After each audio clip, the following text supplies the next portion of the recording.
I'm Lady Aska, and today we want to talk about MeowFace, the tracking app for Android users that want to achieve more facial expressions, similar to iPhone users.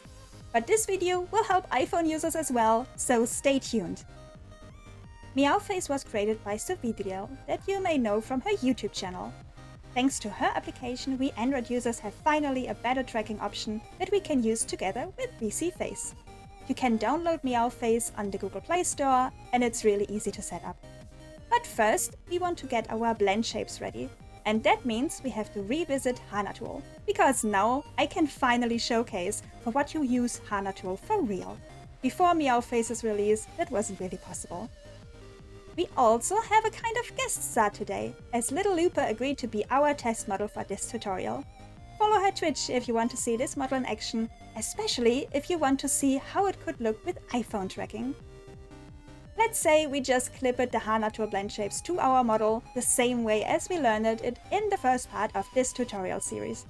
If you haven't watched the video yet, I highly recommend it, because it will help you to set up Unity and tell you about all the plugins that you need beforehand.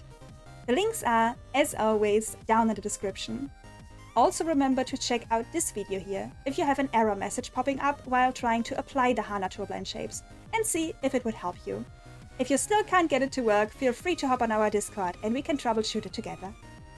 Now that we have access to all the new Blendshapes, we can check each Blendshape one by one, and you will likely find a few that are slightly off, like the mouth here for smiling, under mouth smile right and mouth smile left. If we want to fix these now, we have to scroll down a bit further in the inspector and select the tab Blendshape List. If you go a tad further down now, you can see a slider for the specific Blendshape you selected, and here you can adjust the Blendshape to your liking. Once you did that for each Blendshape, it's time to export over the VRM menu and to import our avatar back into VSeeFace.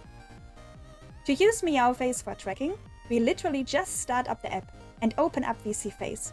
We load in our freshly exported avatar, and to get MeowFace to be recognized as our tracking software, we go to General Settings and enable iPhone ARKit Tracking Receiver.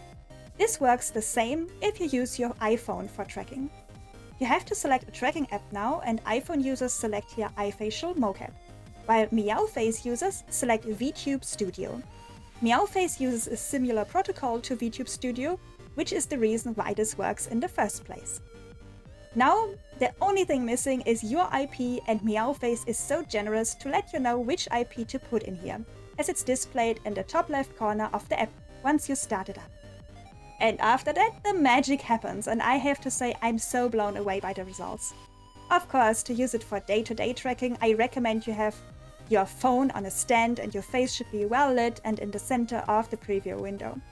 I'm using glasses, and I can say that may hinder the tracking, which is normal for most tracking apps, since they can't understand that glasses aren't part of your face itself. Even if you can't take your glasses off, the mouth tracking is really good, and I highly recommend the app to anyone who does have an Android phone available and can't or doesn't want to buy an iPhone for face tracking. Happy VTubing everyone! I look forward to see you next time. Hope you have a wonderful day.